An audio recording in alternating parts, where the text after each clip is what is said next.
Sveiki, čia žaidimų DNR ir Gamescom'e mes sutikome Housemarque vyrukus, kurie kuria naują žaidimą STORMDIVERS.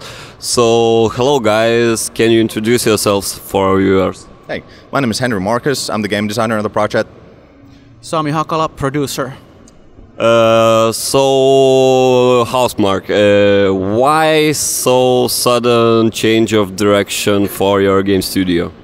Right. Well, it may seem sudden. STORMDIVERS was initially pitched in February 2015. And internal pitch days we have every year, where every worker can bring their own ideas in front of the whole company, and then we basically vote. Yeah, that's something very unique about Housemarque, that the ideas come from bottom up and not from top to down. And people can also design the way they work on those ideas and collect the teams by themselves, and they're very self-organized. So, come spring 2016, we already had a prototype on STORMDIVERS. Initial pitch was Smash Brothers meets Hunger Games, but set in the theme of the original Battle Royale movie from the Japanese movie, which we quite love. We were wrapping up next, and for obvious reasons, we felt like pouring your hearts out and blood, sweat, and tears for the best rated Housemarque title, and then having it, no one really buying it. It's it makes you wonder that okay, we're doing something wrong. We know that we can make great games, but we need to. Something has to change. So immediately we started looking at ourselves. How would we like to evolve as a developer? And a multiplayer game and a pure PvP game felt at least a large enough challenge. And we already had a working prototype. And what the most important thing about the working prototype is that we were still able to create recreate the gameplay feel that our games are known for in our prototype. So we knew that we had something there. So it was just a matter of committing to it and seeing how far we can go. Okay, so why Battle Royale genre? It's a bit overused these days. Why this decision? Right, well, the game was pitched as a Battle Royale where the last man standing wins. And that's pretty much... There's only two rules in Battle Royale. One person wins and a shrinking playing area. And everything else you can imagine, put correct things into it, the things that we love and like, second-to-second gameplay, stunning visual effects, short rounds. It feels like you are accomplishing something several times per hour, and all that. Yeah. Yeah. I mean, when we started, there was no, we didn't know what Battle Royale was. At some point, we heard this little game about PlayerUnknown's Battlegrounds, which I'm a huge fan of. Yeah, that's when we started looking at that. Okay, we might be onto something. But at that point, we were already way behind the curve. So we knew that since we've already decided to commit to this project, we have to bring everything we know and knew from our previous games, and then bring even more stuff that we would like to see in our own game. The similar way, the Alien Nation was our first attempt of marrying arcade into something else, action RPG. In that case, we felt since we're doing we already had, we feel we did okay job with bringing the action RPG into arcade, that we could bring that into the context of a PvP game.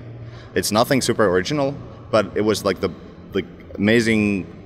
As a team, we felt it was a really good starting point for the project. Okay, so what makes STORMDIVERS unique and exceptional in this genre? It's a Housemarque game? No, seriously.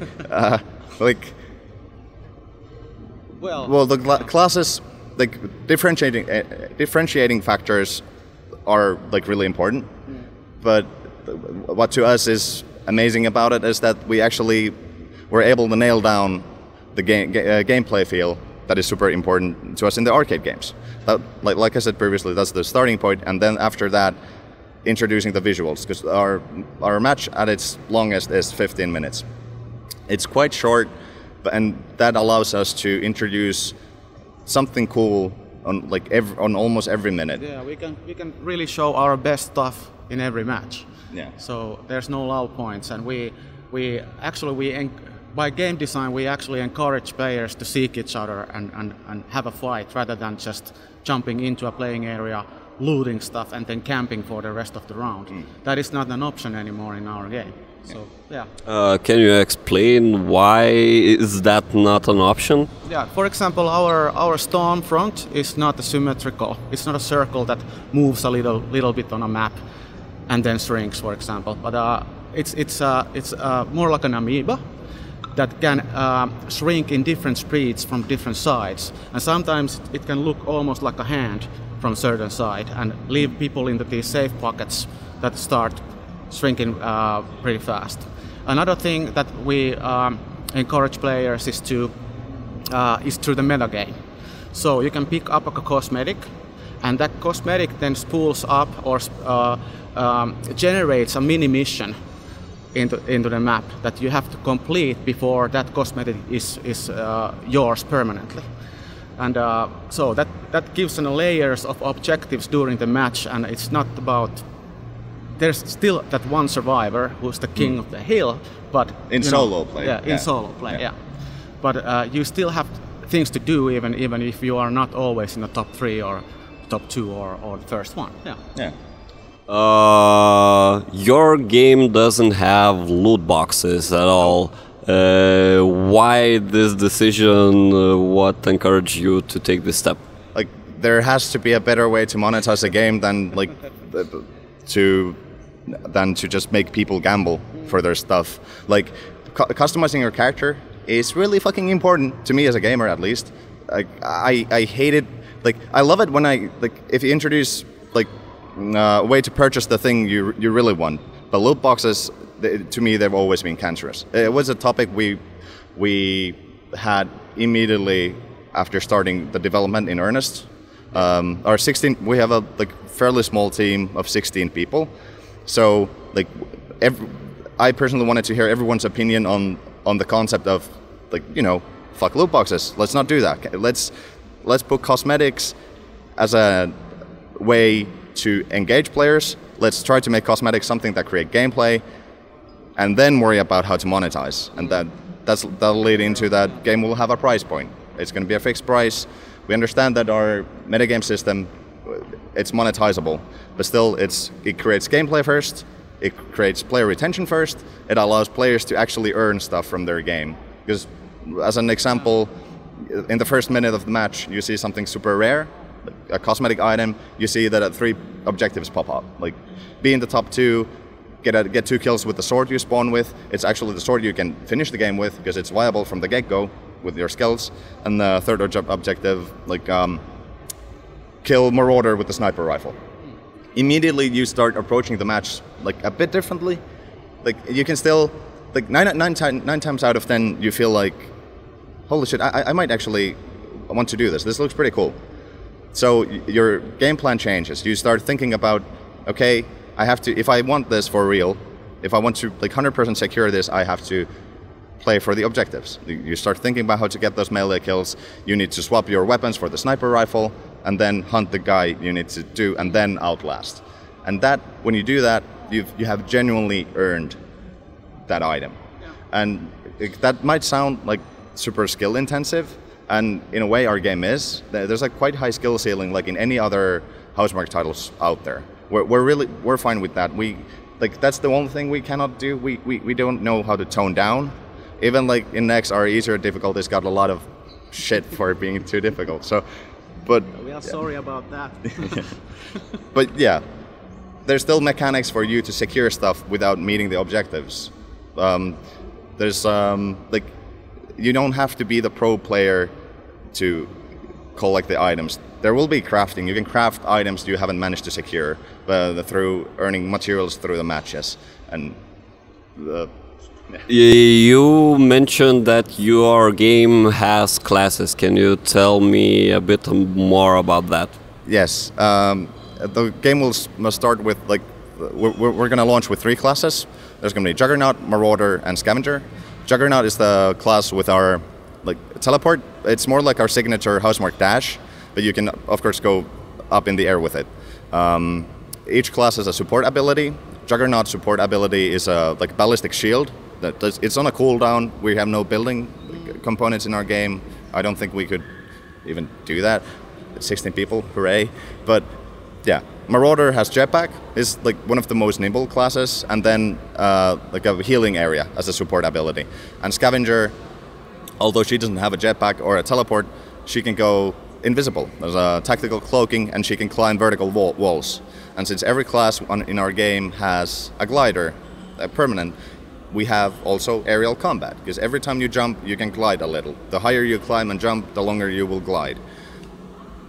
Oh, and the support skill for Scavenger is a sound vacuum. She surrounds herself with a bubble that traps all the sound she creates, and making her quite deadly at the long ranges. Yeah. On top of that, we have gameplay enhancements for people to pick up. Not just weapons and armor, but things like regeneration, footprint scanners, boots that affect your jumping height and stuff like that. And we treat them as arcade game power-ups, basically. Yeah. So combination with the abilities of the classes, all these enhancement / power-ups to pick up, and cooldowns for in a mix. It's pretty tight and fast gameplay design that we have in place right now. I wanted to ask you one more question about the backlash you received from the audience when you announced the gameplay trailer. So what about that? Do you think you need to re-establish yourself as a quality games developer? I mean, probably in the eyes of some people. Read carefully. we feel like we're still the same developer. Yeah, exactly. We're just trying something new. Obviously, our fans are pretty awesome. They are equally as passionate about our arcade games as we are passionate about making them.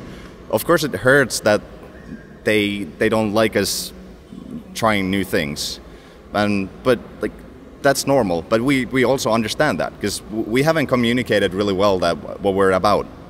Like I said, it's Battle Royale is the mode we're going to start with, but we have really big plans for the game, and that's why we need our players to come aboard. And we have a closed beta sign-up now.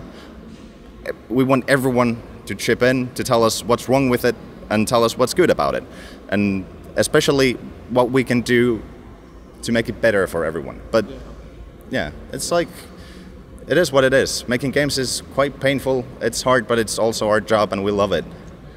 Yeah, we are still the same pirate ship sailing this red ocean of competition, with small teams of very special people there. Hello team, I love you guys. So thank you very much for your thoughts, conversation and answers, and I hope that we all try the game.